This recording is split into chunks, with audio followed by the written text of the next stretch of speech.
Hello and welcome to Miss Hannah Loves Grammar.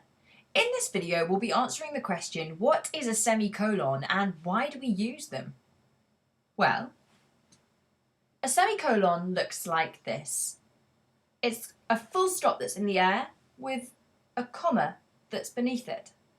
But we never refer to it like that because we never use it as a full stop and a comma combined. Its job is to link two independent clauses without using a conjunction.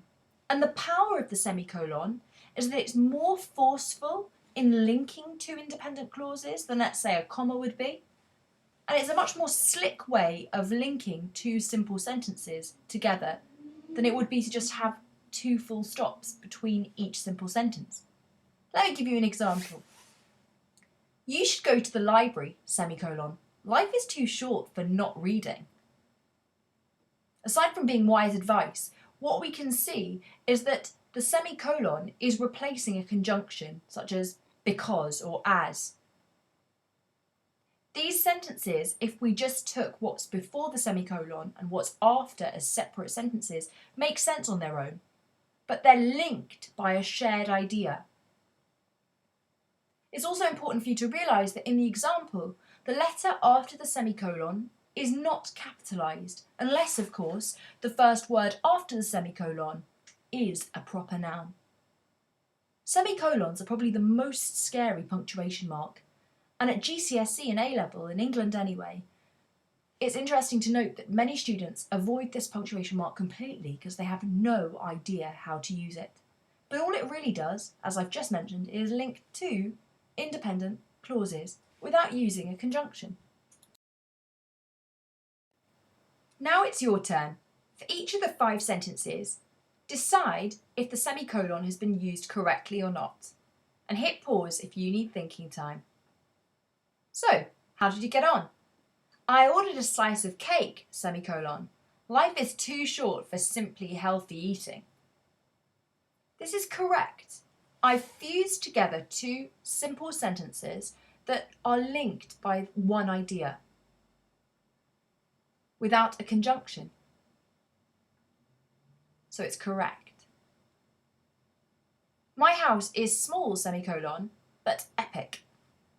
Unfortunately, this is incorrect because, as you can see, the sentence without the semicolon is just one phrase.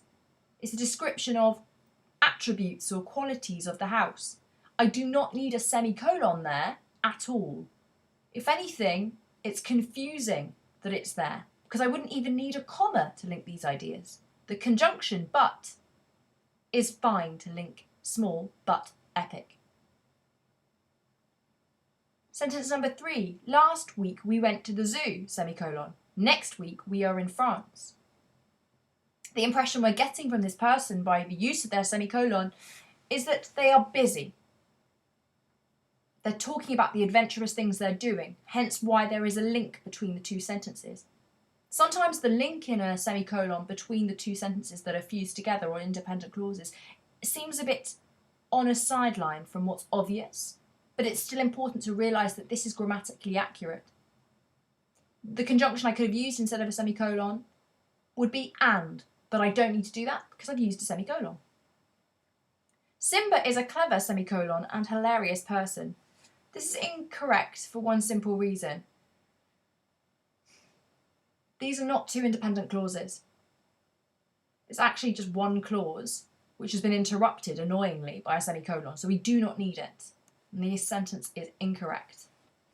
Finally, money does not buy happiness, semicolon. I do not think the reverse is true. This is correct. The sentiment, the idea that's linking these is thoughts on money. And the semicolon is positioned at exactly the right place between the 2 clauses that are linked together.